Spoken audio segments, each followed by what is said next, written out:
Hi students, welcome to Nagaraju biology. ఈరోజు మనం చెప్పుకోబోయే టాపిక్ వచ్చేసి ఇంటర్మీడియట్ సెకండ్ ఇయర్ జువాలజీలో రిప్రొడక్టివ్ సిస్టమ్ అనేటువంటి లెసన్ నుంచి 2 marks question. What is implantation?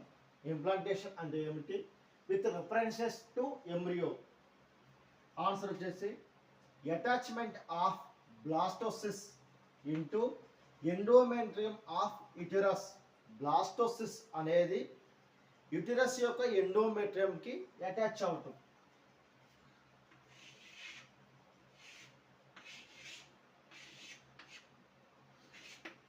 ఇది యుటెరస్ అనుకోండి. Perimetrium, myometrium, endometrium.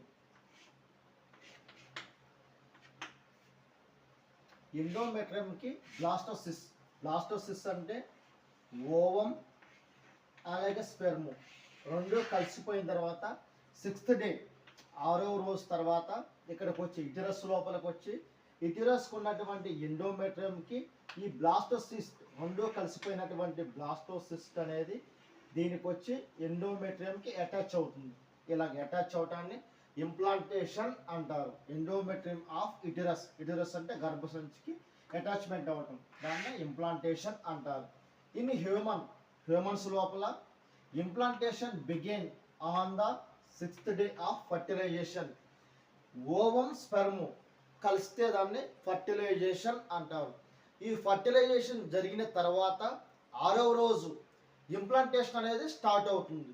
ఇంప్లాంటేషన్ అంటే ఈ బ్లాస్టోసిస్ట్ అనేటువంటిది యుటెరస్ లోపలికి వచ్చి యుటెరస్ లోపల ఉన్నటువంటి ఎండోమెట్రియంకి గర్భసంచి యొక్క లోపల లేయర్కి అతుక్కుపోవడాన్ని ఇంప్లాంటేషన్ అంటారు. ఈ ఇంప్లాంటేషన్లో ఎంబ్రియో ఏం చేస్తుంది? ఇలాగ ఫింగర్ లైక్ స్ట్రక్చర్ని ఫామ్ చేసి మదర్ బ్లడ్ సర్క్యులేషన్ నుంచి న్యూట్రియంట్స్ని తీసుకుంటుంది. ఈ బేబీ అనేది ఎంబ్రియో అనేది ఇలాగ ఫింగర్ లైక్ స్ట్రక్చర్ని ఫామ్ చేస్తుంది. దీని ద్వారా ఏం చేస్తుంది?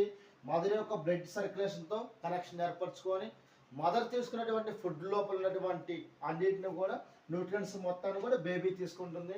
అలాగే బేబీ లోపల ఉన్నటువంటి వేస్ట్ను కూడా సేమ్ బయటికి పంపిస్తూ ఉంటుంది.